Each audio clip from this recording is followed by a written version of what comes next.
Por ter reagido a um dos vídeos do Loyal, me apareceu esse daqui, que é um outro vídeo recomendado dele, que me chamou muita atenção pelo título. E eu queria ver aqui com vocês, que é uma empresa que baniu a impressão 3D foi exposta.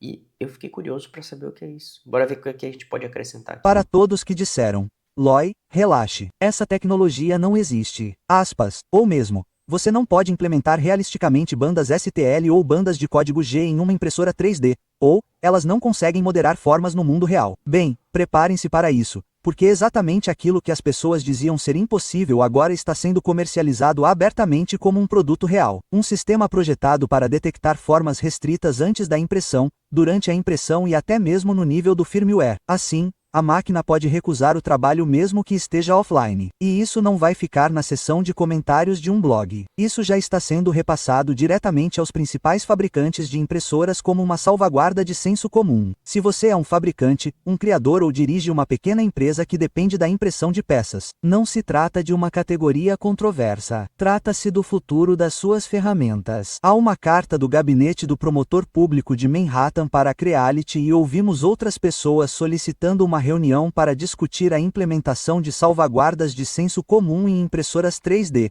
incluindo o software 3D GAN da Print and Go. Portanto, esta não é apenas uma empresa sonhando com um produto. São autoridades públicas incentivando os fabricantes a seguirem em direção a um futuro em que as impressoras são fornecidas com um reforço integrado. E esse é o ponto de inflexão. Porque uma ferramenta opcional para um laboratório escolar é uma coisa. Um requisito padrão incorporado às impressoras de consumo é algo totalmente diferente. Estou no meio da edição e este pensamento me ocorreu. Precisamos que todos na indústria de impressão 3D saibam exatamente quem é esta empresa e o quanto ela está nos enganando. Esta empresa está literalmente nos vendendo. E meu roteiro é muito reservado e controlado. Há coisas que eu quero dizer, mas deixaremos isso para outro vídeo em breve. Vamos deixar as pessoas saberem quem é esta empresa e o que exatamente ela está fazendo com nossa indústria. Para fazer isso, a melhor maneira de ajudar é assistir ao vídeo até o final e clicar no botão curtir. Isso informa ao algoritmo do YouTube que isso é importante. Já Tudo deixei o bem, like. obrigado. De volta ao vídeo. A descrição do próprio Print and Go sobre como isso funciona é a história real. Eles não estão falando sobre uma simples lista de blocos. Eles descrevem um sistema em camadas que tenta capturar formas restritas em vários estágios. Eles falam sobre escanear arquivos de design antes de imprimir,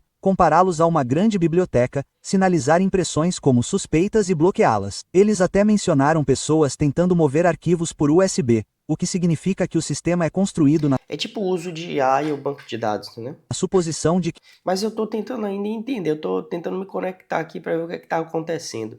Isso daqui tem a ver com, sei lá, direitos autorais, isso daqui tem a ver com, sei lá, controle do que você pode ou não pode imprimir. o usuário é adversário. Em seguida, eles descrevem a detecção orientada por IA que pode identificar arquivos modificados semelhantes ou recém-remixados com base na geometria, não na similaridade exata do arquivo, semelhança e correspondência de padrões. Mas a parte que realmente muda a relação entre você e sua máquina é o que eles chamam de rastreabilidade completa da impressão. Eles descrevem manter um registro do que foi impresso, quem imprimiu e até mesmo onde estavam quando foi impresso. Esse não é um recurso de segurança simples. É uma trilha de auditoria vinculada a uma pessoa. Um grande abuso de privacidade. E no momento em que você cria esse tipo de registro em uma ferramenta de fluxo de trabalho, você cria algo maior do que qualquer política única. Você cria um mecanismo que pode ser pesquisado, monitorado, exportado, exigido ou abusado. Mesmo que você confie na intenção de hoje, não pode garantir o uso de A amanhã. intenção de Eles vão amanhã, te isso é pegar. verdade. Então eles descrevem a aplicação no nível do firmware, o que significa É o que acontece muito no Brasil, né? Eu não sei se vocês sabem, mas o IPVA, se eu não me engano, o IPVA, eu não lembro se o IPTU também, que são os impostos que pagam entre carro e o de casa. O de casa eu não sei, eu acho que era só o IPVA. Era teoricamente um imposto que só ia ser cobrado por um tempo para cobrir algum tipo de medida e tal, mas terminou que a porra ficou e, enfim, foi fazendo. E a mesma coisa com diversas coisas que acontecem no Brasil, né? Começa como uma coisa temporária. Por exemplo, a isenção dos impostos de lucro sobre criptomoedas, por exemplo, ou isenção, ou então incentivos para você chegar lá, ou o que foi também com as placas de energia solar, que era gratuita, e depois de, sei lá, 6 meses, um ano, passou para 5%, depois 20 e tantos por cento. E assim, quem cria uma empresa disso precisa de previsibilidade pelo menos um pouco de tempo. Uma coisa que muda assim, sabe? E tipo assim, não dá para ficar contando muito com a boa fé de todo mundo, principalmente em relação a governo.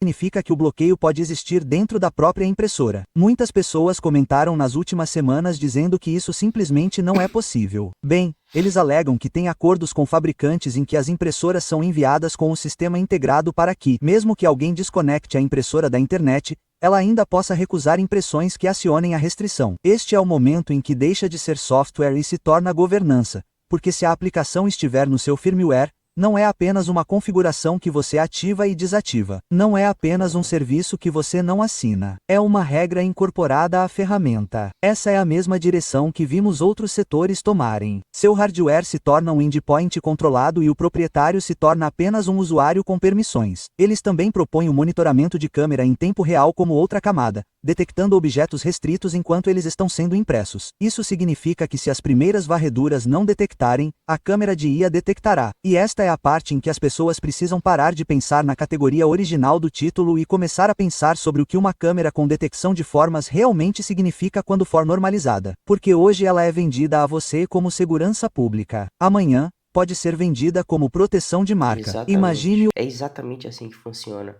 Velho, porra, o Brasil é o maior exemplo disso. Sempre começa aqui, não, eu tô colocando aqui para te ajudar.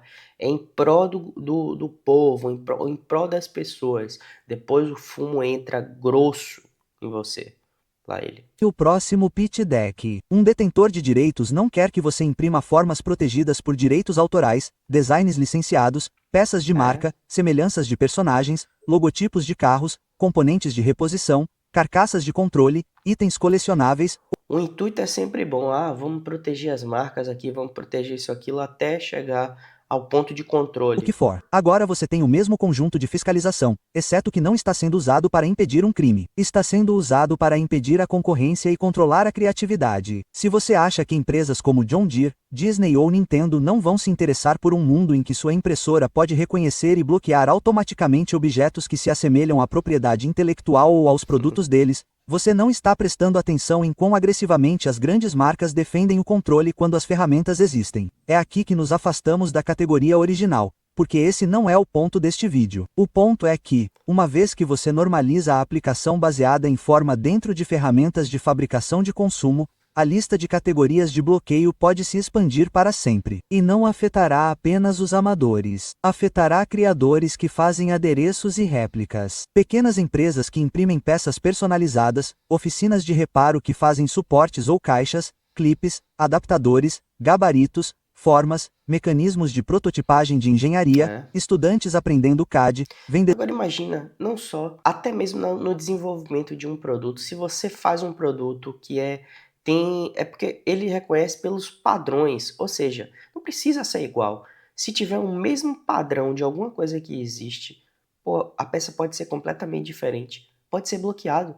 Isso está exposto a falhas. Só está exposto às falhas, mesmo que futuramente, não dei nada, depois desbloqueou, você consegue fazer, mas te causa um constrangimento desnecessário. Vendedores do Etsy que fazem acessórios personalizados, cosplayers, pessoal automotivo, construtores de drones, fabricantes de ferramentas, literalmente a lista é infinita. Qualquer um que faça algo remotamente adjacente à categoria restrita ou mesmo geometricamente semelhante porque a máquina não está julgando a intenção, está julgando a forma. E é aqui que se torna um problema econômico e criativo real. Se o seu software de fluxo de trabalho estiver digitalizando seus arquivos e a decisão de permitir sua impressão estiver sendo tomada por um classificador, então você introduziu um novo modo de falha na fabricação. Sua impressora pode simplesmente recusar um trabalho legítimo. Os prazos dos seus clientes podem literalmente ser estourados por um falso positivo. Sua fazenda de impressão pode ser interrompida porque um trabalho foi sinalizado e não há impressão. Sua P&D pode ser desacelerada porque você literalmente não pode iterar livremente. satélite. E se seu sistema estiver registrando quem imprimiu o quê, você também pode criar minas terrestres de responsabilidade, riscos de exposição de dados e um efeito inibidor, onde as pessoas param de experimentar porque não querem que seu trabalho seja catalogado. Agora, esta empresa não é americana. Está na Espanha. Você está realmente interessado Olha, aqui do lado, eu não, ó, primeiro que eu nem sabia que isso estava acontecendo. em enviar suas invenções, suas ideias, seus projetos Rapaz, para uma empresa terceirizada em um país estrangeiro? Eu não estou. Isso é um golpe direto na inovação. É exatamente assim que o aumento da conformidade acontece. Começa com uma única categoria de manchete. São as armas de fogo. Depois, elas se tornam componentes regulamentados. Isso se torna qualquer coisa que possa ser mal utilizada. Isso se torna, recebemos uma solicitação. Atualizamos nossa política, expandimos a detecção e melhoramos a conformidade. Você sabe que é assim que vai acabar. E se você acha que isso parece dramático, veja como a moderação de plataforma evoluiu online. Ela nunca permaneceu limitada. Nunca permaneceu transparente.